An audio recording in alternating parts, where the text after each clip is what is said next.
अगर आप BITSAT 2024 exam के लिए अपियर होने वाले हैं तो आज का वीडियो आप सभी के लिए काफी ज्यादा इंपॉर्टेंट रहने वाला है, क्योंकि हम डिस्कस करेंगे कि किस तरीके से केमिस्ट्री सेक्शन के अंदर हम एक अच्छा स्कोर ला सकते हैं।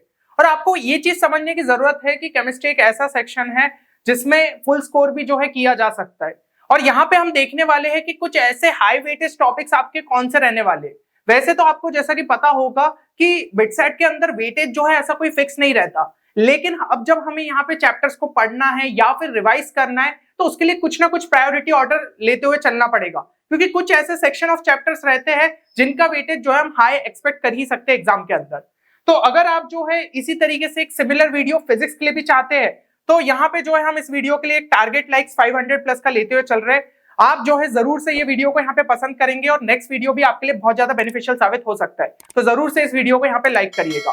बाकी अगर आप अपनी बिटसेट के प्रिपरेशन को जो ये टाइम बचा है उसके अंदर अच्छे तरीके से यहाँ पे बूस्ट करना चाहते हैं तो हमने आपके लिए जो है यहाँ पे सफल बैच को भी लॉन्च किया है। ये क्रैश कोर्स में आपको वो हर एक रिसोर्स मिल जाएगा जो कि आपके प्रिपरेशन को एक अच्छा खासा बूस्ट दे सकता है और बिटसेट रेलिवेंट मटेरियल आपको यहाँ पे प्रोवाइड कर सकता है। तो अगर आपने इस बैच को अभी तक चेक नहीं किया है तो डिस्क्रिप्शन में आपको कोर्स डिटेल्स की लिंक मिल जाएगी।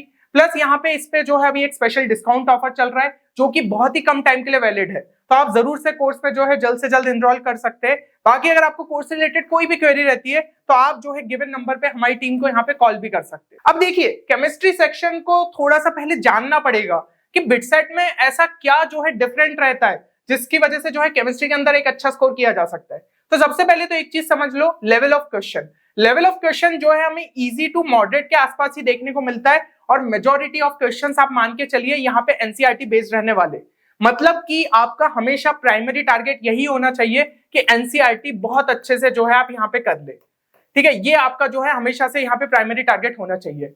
और अगर हम जो है ना यहाँ पे पीसीएम की बात करें तो ये जो है आपका केमिस्ट्री सेक्शन सबसे ज्यादा यहाँ पे स्कोरिंग देखने को मिलेगा। फिर यहाँ पे जो है एलआर एंड इंग्लिश तो मतलब अलग ही हो गया। मैं हमेशा से आपको कहते आया हूँ कि एलआर एंड इंग्लिश एक ऐसा सेक्शन है जिसमें जो है स्टूडेंट्स आराम से फुल भी स्कोर कर सकते हैं। बस दिक्कत कहाँ पे आती है, टाइम की, क्योंकि टाइम भी मैनेज करना है कि भाई इसके अंदर जो है एक अच्छा स्कोर निकाल लो। और सेम जो है ना केमिस्ट्री के लिए भी बात है, केमिस्ट्री के अंदर भी जो है आपको यहाँ पे क्वेश्चंस ज्यादा थ्योरेटिकल देखने को मिलेंगे। तो इसकी वजह से जो है आप इस सेक्शन को जितना जल्दी कंप्लीट करोगे उतना ज्यादा टाइम जो है फिजिक्स और मैथ्स के अंदर दे सकते हो, क्योंकि वो रिलेटिवली थोड़ा लेंथी रहते हैं और आपके टाइम टेकिंग क्वेश्चंस यहाँ पे वहां पे देखने को मिल सकते हैं। तो केमिस्ट्री के लिए ये पॉइंट्स आपको ध्यान रखना है। इसके अलावा कुछ और इंपॉर्टेंट बातें कि देखो भाई, केमिस्ट्री में आप जो है ना कुछ मतलब क्वेश्चंस ऐसे भी एक्सपेक्ट कर सकते हो जो कि आपके आउट ऑफ सिलेबस आपको लगेंगे। एक्चुअली होता क्या है, वो क्वेश्चंस आपके ऐसे जनरल बायोलॉजी या फिर जनरल साइंस रिलेटेड हो जाते हैं।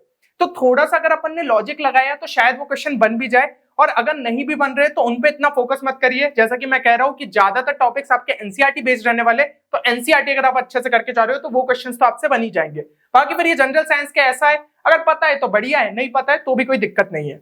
देन यहाँ पे एक और चीज ध्यान रखिएगा कि इस बार आपके कुछ चैप्टर्स जो है जेईई मेन से यहाँ पे रिमूव हो चुके, लेकिन बिटसेट में वो सभी चैप्टर्स आपको जो है देखने को मिलने वाले। और साथ ही साथ भाई वेटेज, जैसा कि हम जानते हैं कि यहाँ पे बिटसेट में फिक्स नहीं रहने वाला है, सेट टू सेट जो है चीजें यहाँ पे डिफरेंस क्रिएट कर सकती है। तो इन चैप्टर्स को छोड़ के जाने की गलती तो बिल्कुल मत करना, ध्यान से जो है इन चैप्टर्स पे भी आपको यहाँ पे फोकस करना पड़ेगा। तो यही सब चीजों को समझते हुए हमने आपके लिए यहाँ पे एक प्लान तैयार किया है कि किस तरीके से आपको जो है प्रायोरिटी वाइज यहाँ पे चैप्टर्स को प्रोसीड करना चाहिए। अब सबसे पहले अगर हम यहाँ पे जो है आपके सेक्शनल वेटेज की बात कर ले, क्योंकि केमिस्ट्री में आपके 3 सेक्शंस जो है यहाँ पे देखने को मिल जाते हैं, ऑर्गेनिक हो गया, फिजिकल हो गया और इनऑर्गेनिक हो गया। तो यहाँ पे जो एक हमने एवरेज आपके लिए लेते हुए चले कि हर पेपर में लगभग कितना वेटेज रहता है, तो ऑर्गेनिक में जो है आपको 35 to 40% जो है यहाँ पे वेटेज देखने को मिल सकता है। फिजिकल की अगर हम बात करें तो 30% के आसपास देखने को मिल सकता है, एंड इनऑर्गेनिक में जो है 25 to 30% देखने को मिल सकता है। साथ ही साथ ये कई बार होता है कि ऑर्गेनिक का वेटेज आपका थोड़ा और इंक्रीज हो सकता है एंड इनऑर्गेनिक का शायद थोड़ा आपका कम हो जाए, या फिर फिजिकल में थोड़ा सा कम होकर ऑर्गेनिक में बढ़ जाए। तो समझ में यही आ रहा है कि भाई तीनों पे जो है इक्वली फोकस करना है, बट यहाँ पे ऑर्गेनिक का थोड़ा सा वेटेज जो है हमें ज्यादा पेपर में देखने को मिल सकता है। अब ये चीज हो गई। अब इसके बाद देखते हैं कि तीनों के लिए जो है अलग अलग स्ट्रेटेजी यहाँ पे क्या होनी चाहिए, किस तरीके से प्रायोरिटी वाइज आपको जो है चैप्टर्स को यहाँ पे टारगेट करना चाहिए। तो सबसे पहले ऑर्गेनिक केमिस्ट्री की बात कर लेते हैं।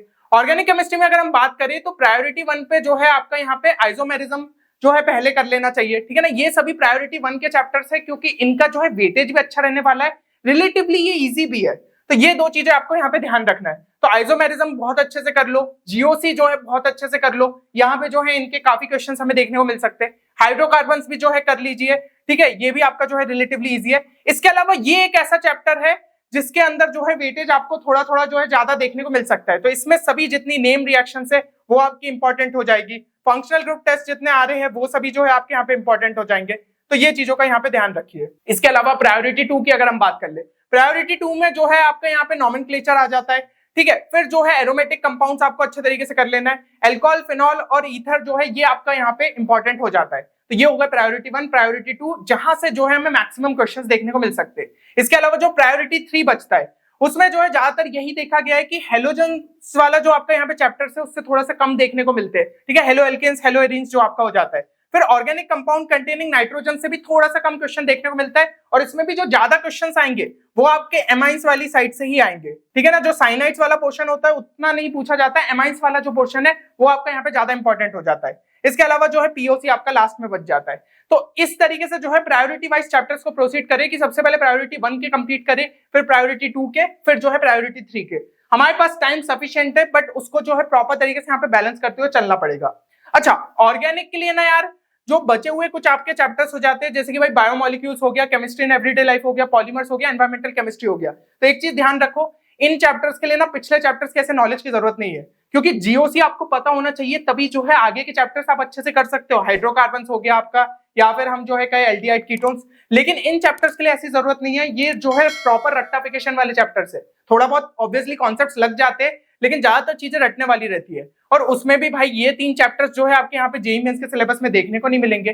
तो इनको जो है ना पहले प्रायोरिटी 2 पे रखो। सबसे पहला टारगेट यही होना चाहिए कि बायोमोलिक्यूल्स को जितना अच्छे से आप कंप्लीट कर लो उतना बेटर है। उसके बाद इन 3 चैप्टर्स पे जो है प्रोसीड करना।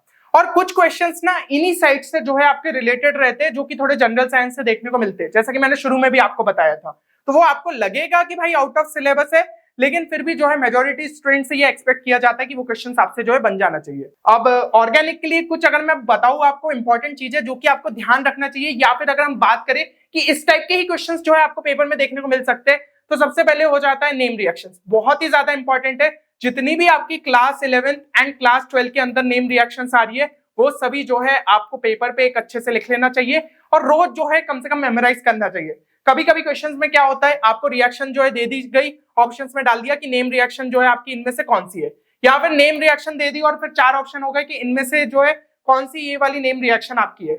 तो दोनों ही टाइप के जो है यहाँ पे क्वेश्चंस देखने को मिल जाते हैं। दूसरी चीज हो गई अदर इंपॉर्टेंट रिएक्शंस, जिसमें भाई आपको ये पता होना चाहिए कि रिएक्शन के अंदर क्या हो रहा है। मैकेनिज्म आपको बहुत अच्छे से ना भी पता हो, लेकिन ये पता हो कि सब्स्टिट्यूशन कौन सा हो रहा है, या फिर एलिमिनेशन हो रहा है, कार्बोकैटायन क्या किसी स्टेप में फॉर्म हो रहा था, क्योंकि इसमें फिर वो स्टेबिलिटी वाले क्वेश्चंस आ जाते हैं, ठीक है, फ्री रेडिकल फॉर्मेशन हो रहा था। तो ये सारी चीजें जो है थोड़ी सी आपको क्लियर रहनी चाहिए। फिर यहाँ पे इंपॉर्टेंट ट्रेंड्स जितने हो गए, स्टेबिलिटी ऑर्डर, ये जो है क्वेश्चन बहुत कॉमन है। ऑर्डर ऑफ एसिडिटी बेसिसिटी, ये क्वेश्चन भी कॉमन है ना। इसी तरीके से यहाँ पे दूसरे ऑर्डर के भी जो है आपके क्वेश्चन पूछे जा सकते हैं, और जितने भी इंपॉर्टेंट स्ट्रक्चर्स है वो आपको अच्छे तरीके से यहाँ पे पता होने चाहिए। एंड यहाँ पे लास्ट चीज ये हो जाती है कि आपके जो है जितने भी फंक्शनल ग्रुप टेस्ट आते हैं ना, वो आपको यहाँ पे अच्छे तरीके से जो है पता होने चाहिए। और जितने इंपॉर्टेंट कंपाउंड्स हो गए उसमें आपको मेथड ऑफ प्रिपरेशन, फिजिकल उसकी प्रॉपर्टी, केमिकल प्रॉपर्टी, यूजेस, क्योंकि एनसीईआरटी में अगर आप अच्छे से देखो तो हर एक कंपाउंड के लिए जो जो भी जैसे इंपॉर्टेंट है उनके लिए आपको उसके मेथड ऑफ प्रिपरेशन, जैसे एल्केन की ही बात कर ले तो उसके जितने मेथड ऑफ प्रिपरेशन है, फिर जितनी भी उसकी फिजिकल प्रॉपर्टी है, जितनी भी केमिकल प्रॉपर्टी है, जितने भी उसके यूजेस है, जो जो एनसीईआरटी में मेंशन्ड है वो आपके लिए इंपॉर्टेंट हो जाते हैं। और साथ ही साथ मैंने आपको बता ही दिया फंक्शनल ग्रुप टेस्ट जो है वो आपके यहाँ पे अच्छे से क्लियर होने चाहिए। और अगर कुछ इंपॉर्टेंट रिएजेंट्स है जैसे कि ग्रिग्नार्ड हो गया, इसका जो है आपको यहाँ पे यूज पता होने चाहिए कि किस तरीके से किसमें जो है कन्वर्जन कर सकते हैं। बेसिक क्वेश्चंस पूछे जाते हैं, मेंस लेवल के नहीं देखने को मिलते, लेकिन आपको रिएजेंट्स जितने भी इंपॉर्टेंट है वो भी अच्छे से क्लियर होने चाहिए। अब अगर हम यहाँ पे जाए सेकंड इस पे, तो सेकंड आ जाता है आपका इनऑर्गेनिक केमिस्ट्री। इनऑर्गेनिक केमिस्ट्री में बात करें तो प्रायोरिटी 1 में ये काफी ज्यादा इंपॉर्टेंट चैप्टर्स है। सबसे पहला आपका हो गया केमिकल बॉन्डिंग। इसमें भी कुछ जो टॉपिक्स है जो कि बहुत ज्यादा इंपॉर्टेंट हो जाते हैं, उसमें हो जाता है हाइब्रिडाइजेशन, जहां पे क्वेश्चंस काफी ज्यादा पूछे जाते हैं, बॉन्ड ऑर्डर हो गया और डायपोल मोमेंट हो गया, ये काफी ज्यादा इंपॉर्टेंट है। कोऑर्डिनेशन कंपाउंड में अगर हम बात करें नोमेनक्लेचर पे, आइसोमेरिज्म पे, एप्लीकेशन और सीएफटी, ये आपके जो है काफी ज्यादा यहाँ पे इंपॉर्टेंट हो जाते हैं। पीरियोडिसिटी में ट्रेंड्स और एक्सेप्शंस जो आपके आते हैं वो बहुत ज्यादा इंपॉर्टेंट हो जाते हैं। तो ये 3 जो है आपके यहाँ पे सबसे पहले और अच्छे तरीके से कंप्लीट करो। ये 2 तो भाई बहुत ही ज्यादा इंपॉर्टेंट है और पीरियोडिसिटी में भी जो है क्वेश्चंस देखने को मिलते हैं क्योंकि वो बाकी चैप्टर से आपके रिलेटेड हो जाते हैं। नेक्स्ट अगर हम देखें तो यहाँ पे प्रायोरिटी 2 में आपके हाइड्रोजन हो गया, एस ब्लॉक हो गया, पी ब्लॉक ग्रुप 13, 14, 15, 16। तो ये आपके भलाई यहाँ पे जो है जेईई मेंस के सिलेबस में नहीं है पर बिट सेट में करना है। तो देख रहे हो आप जो डिलीटेड वाले पोर्शन है वो ना प्रायोरिटी 2 में आपको ज्यादा देखने को मिलेंगे। तो प्रायोरिटी 1 हमेशा जो है आपका पहला टारगेट होना चाहिए, उसके बाद प्रायोरिटी 2 पे जो है प्रोसीड करें एंड टाइम अगर आपके पास बचता है तो प्रायोरिटी 3 के जो है चैप्टर्स यहाँ पे आप देख ले। फिर इसके अंदर पी ब्लॉक के 17, 18 आ गए, डी एंड एफ ब्लॉक आ गए और जो आपका सॉल्ट वाला पार्ट होता है या फिर हम क्वालिटेटिव एनालिसिस बोलते हैं वो वाला पार्ट आपका जो है देखने को मिल जाता है। अब अगर हम जो है यहाँ पे कुछ इंपॉर्टेंट चीजों की बात कर ले इनऑर्गेनिक केमिस्ट्री में, तो जितनी भी इंपॉर्टेंट रिएक्शन है वो आपके यहाँ पे क्लियर रहनी चाहिए। कुछ इंपॉर्टेंट ट्रेंड्स स्पेशली आप पीरियोडिसिटी चैप्टर में वो अच्छे से देखते हो, ठीक है ना। तो आयनिक रेडियस का कि अलोंग द ग्रुप कैसे चलता है या फिर जो है अलोंग द पीरियड कैसा चलता है, thermal stability, electronegativity, boiling point, melting point, ये बहुत ही कॉमन क्वेश्चंस है। फिर इंपॉर्टेंट स्ट्रक्चर्स स्पेसिफिकली जो है अगर पी ब्लॉक की बात करें तो वहां पे आपको ऑक्सो एसिड्स जो हो जाते हैं वो काफी ज्यादा इंपॉर्टेंट हो गए। फिर जितने भी इंपॉर्टेंट कंपाउंड है उनके method of preparation, commercial preparation, laboratory preparation, ये अच्छे से क्लियर होना चाहिए। केमिकल प्रॉपर्टी यूजेस, ठीक है। और जितने भी इंपॉर्टेंट एक्सेप्शंस है, कंपाउंड्स के कलर्स भी जो है कुछ आपके काफी ज्यादा इंपॉर्टेंट हो जाते हैं, जो कि ट्रांजिशन वाला आपका चैप्टर हो गया ना, यानी कि डी ब्लॉक वाला जो हो गया उसके अंदर स्पेशली जो कंपाउंड के कलर्स दिए, क्या जो है कुछ चेंज हो रहे अगर वाइल रिएक्शन, तो वो आपको जो है पता होना चाहिए। ये बहुत ही कॉमनली आस्क्ड क्वेश्चंस है, तो इनको जो है अच्छे तरीके से यहाँ पे फोकस करिएगा। अब अगर हम लास्ट सेक्शन पे जाए दैट इज फिजिकल केमिस्ट्री, तो इसमें ना बस 2 प्रायोरिटी के जो है आपको यहाँ पे चैप्टर्स याद रखने। प्रायोरिटी 1 में आपका थर्मो हो गया, इक्विलिब्रियम दोनों ही हो गए, केमिकल और ionic, electrochemistry, mole concept and atomic structure. इसके बाद प्रायोरिटी 2 के चैप्टर्स पे आ जाओ। सॉलिड स्टेट हो गया, सॉल्यूशन हो गया, गैसियस स्टेट हो गया, केमिकल काइनेटिक्स हो गया, surface chemistry and redox reaction.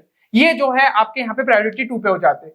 तो इस तरीके से भाई फिजिकल केमिस्ट्री पे जो है आपको यहाँ पे वर्क करना चाहिए और जो है ऑर्डर फॉलो करते हुए चलना चाहिए। अब देखो फिजिकल केमिस्ट्री के लिए ये चीज याद रखना कि आपको जो है ना फॉर्मूलाज बहुत ज्यादा काम आएंगे। जो भी डायरेक्ट क्वेश्चंस यहाँ पे फिजिकल केमिस्ट्री में पूछे जाएंगे वो फॉर्मूला बेस्ड रहेंगे और जितने भी आपके कुछ यहाँ पे ग्राफ्स आ रहे हैं ना वो भी आपके काफी ज्यादा इंपॉर्टेंट बन जाते हैं। जैसे कि आयनिक इक्विलिब्रियम में हो गया, उसमें अगर कोई आपका ऐसा जो है ग्राफ दिया है वो आपका हो गया इंपॉर्टेंट, या फिर जो है अगर हम यहाँ पे बात करें इक्विलिब्रियम में कोई ऐसा ग्राफ दिया है, तो जो ग्राफ्स है ना फिजिकल केमिस्ट्री में पढ़ रहे हो वो बहुत ज्यादा इंपॉर्टेंट है। एंड आपको जो है ना जितने भी सॉल्ड एग्जांपल एनसीईआरटी के अंदर दिए हैं उनको ध्यान से कर लेना, क्योंकि उसकी मदद से क्या होता है जितने भी फॉर्मूला बेस्ड क्वेश्चन आपको बनते हैं आपको फॉर्मूले का एप्लीकेशन समझ में आ जाएगा, इसलिए बहुत ज्यादा इंपॉर्टेंट है। और हमेशा जो है ना एक चीज का ध्यान रखना कि जब क्वेश्चन सॉल्व कर रहे हो अप्रोक्सीमेशन लेते हुए आपको आना चाहिए, क्योंकि बहुत ज्यादा जरूरी है क्वेश्चंस को सॉल्व करना।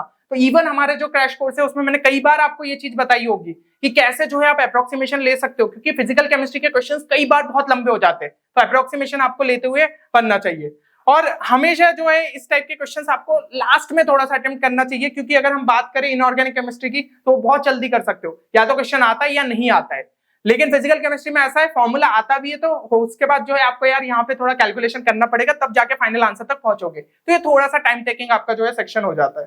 तो ये सारी चीजें जो है आपकी काफी ज्यादा इंपॉर्टेंट है। अब लास्ट में अगर हम बात कर ले क्या सोर्सेस जो है आपको केमिस्ट्री के लिए यहाँ पे रेफर करने चाहिए, तो सबसे पहले तो भाई एनसीईआरटी में कितनी बार जो है ये रिपीट कर चुका हूँ कि एनसीईआरटी आपकी जो है मेन बुक यहाँ पे रहने वाली है, तो उसको अगर आपको टाइम मिल रहा है तो 2 बार रिवाइज कर लो। दूसरी बुक पे उतना ज्यादा प्रोसीड नहीं भी करोगे तो इस पे जो है मेजरली आप यहाँ पे फोकस कर लो। इसके बाद जो है जितने भी डिलीटेड चैप्टर्स है उसके लिए आप कोई प्रीवियस वर्जन जो है एनसीईआरटी का उठा सकते हो, क्योंकि उसके अंदर ही वो चैप्टर्स आपके दिए होंगे, तो ये आप जो है लगा सकते हो। और अगर हम जो है ऑर्गेनिक के लिए बात करें, आप हिमांशु पांडे भी जो है यहाँ पे रेफर कर सकते हो, लेवल 1 की एक्सरसाइज, ठीक है, उससे थोड़ा सा प्रैक्टिस आपकी हो जाएगी। फिजिकल के लिए अगर हम बात करें तो यहाँ पे जो है पी बहादुर आप देख सकते हो, ठीक है ना। इसमें जो जितने भी आपको ऑब्जेक्टिव वाले क्वेश्चंस देखने को मिल जाएंगे तो उसमें से थोड़े बहुत प्रैक्टिस कर लिए, तो इससे क्या है और थोड़े आपके क्वेश्चंस अच्छे लेवल पे प्रैक्टिस हो जाएंगे। इनऑर्गेनिक के लिए तो भाई एनसीईआरटी काफी है, बस उसके जो है एनसीईआरटी एग्जाम्पलर प्रॉब्लम सॉल्व लगा लेना। वैसे तो वो तीनों के ही लगा लेना, आपके फिजिकल का भी लगा लेना, इनऑर्गेनिक का भी लगा लेना, ऑर्गेनिक का भी लगा लेना। ये सारी चीजें कर लेते हो तो पीवाईक्यूज पे जाना, नहीं तो जेईई मेंस के पीवाईक्यूज उतना ज्यादा जो है इंपॉर्टेंट नहीं है। ये आपका मतलब ऐसा है कि सब चीजें अगर ऑलरेडी कंप्लीटेड है तब प्रोसीड करना, तो भाई जितना टाइम बचा है उस हिसाब से ही जो है आपको इन चीजों को यहाँ पे बैलेंस आउट करते हुए चलना पड़ेगा। तो उम्मीद करता हूँ कि ये वीडियो से आपको काफी ज्यादा हेल्प मिली होगी।